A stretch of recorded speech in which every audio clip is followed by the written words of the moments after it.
Good evening. There were another 1,725 recorded COVID deaths today after the grim news yesterday that the UK had surpassed 100,000 people who've perished from the virus. It is still a seemingly inexorable rise. And on last night's Newsnight, we heard that there could be between 40 and 50,000 more deaths.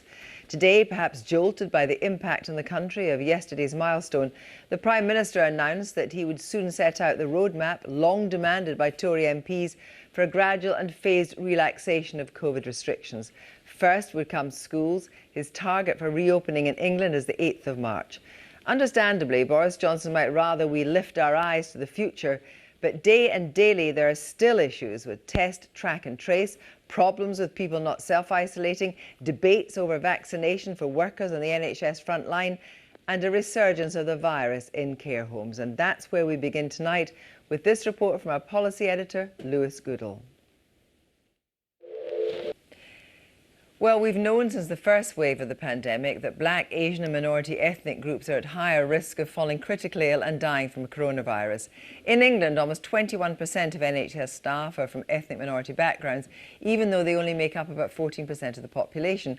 So 10 months into the pandemic, does this important but vulnerable group of key workers feel safe on the front line? Yasmin Arakan reports.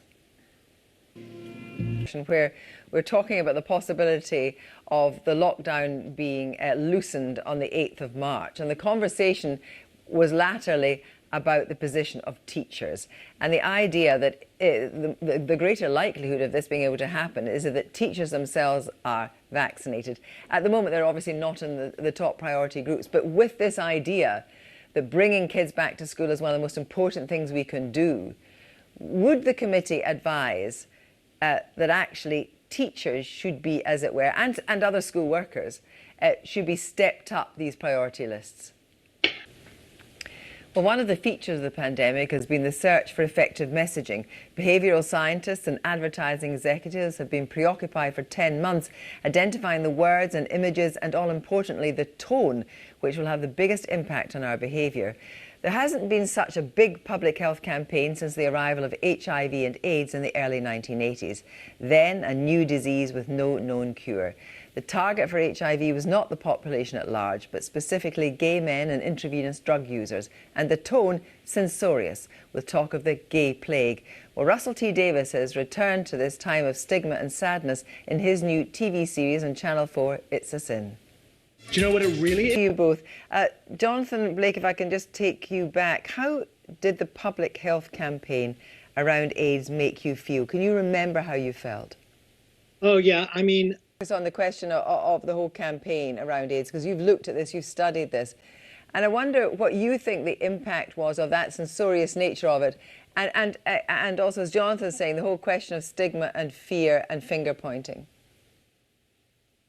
Yeah, I mean... Let me put that to Jonathan. When you come forward and look at some of the messaging now, and actually some of the more recent adverts that have just come out, and one is, look her in the eyes and tell her you never bend the rules.